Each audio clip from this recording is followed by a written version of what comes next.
To recap, Khan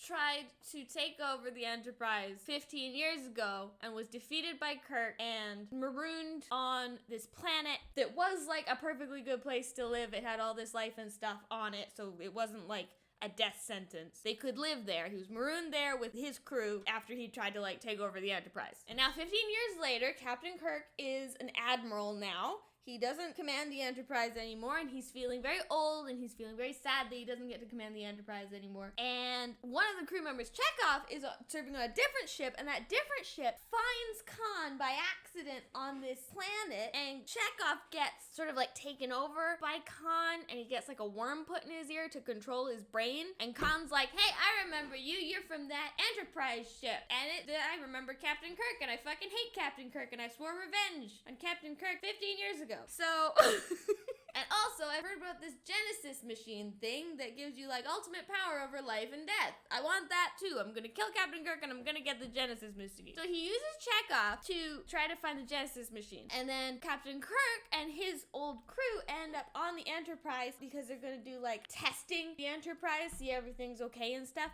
And Captain Kirk's like, well, since we're here, why don't we go just take it out for like a spin? Just take the Enterprise out for like a joy spin while it's being piloted by Spock and all of these little like lieutenants that are like the training crew who've never been in battle or anything in their whole life. And Kirk is like, come on, let's go on a joyride. So they go out on a joyride. They end up finding out that the scientists that are working on Genesis, which is headed by his ex-lover, Carol Marcus, he finds out that they're in trouble because someone's trying to come and get the Genesis machine away from them. So he's like, all right, kids, we're going out on a real mission. Some of you may die, but that's a sacrifice I'm willing to make. So they do.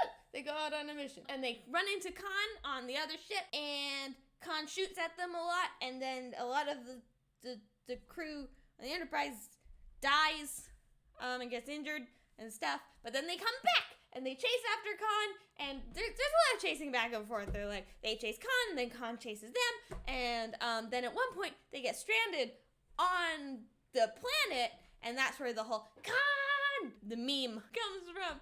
Because Khan's like, I'm gonna leave you there like you left me there. Bye, bitch. And Kirk is like, ah. But then it turns out that it was all a plan anyway, because he was using code with Spock earlier, and Spock was like, all right, we'll pick you up in 2 hours. So they did. Spock picked him up, and 2 hours later, and then they went and chased Khan again, and then they killed Khan. But before Khan could die, he turned on the Genesis machine and was like, I'm gonna blow us all up. And the Enterprise is like, well, shit, our warp drive doesn't work, so we can't get away from this big explosion. And then Spock goes into the area that's all flooded with radiation so that he can fix the warp drive. They get away, but then Spock dies from radiation poisoning. It's very, very sad. But because the Genesis machine blew up around this like little rock of a planet that was there, the Genesis machine blew up on it, and then like it's gonna create life on it, because that's what Genesis does. It creates life. And they put Spock's casket also on that little planet where it creates life, and then it ends, and then the movie ends. The movie ends like a to be continued.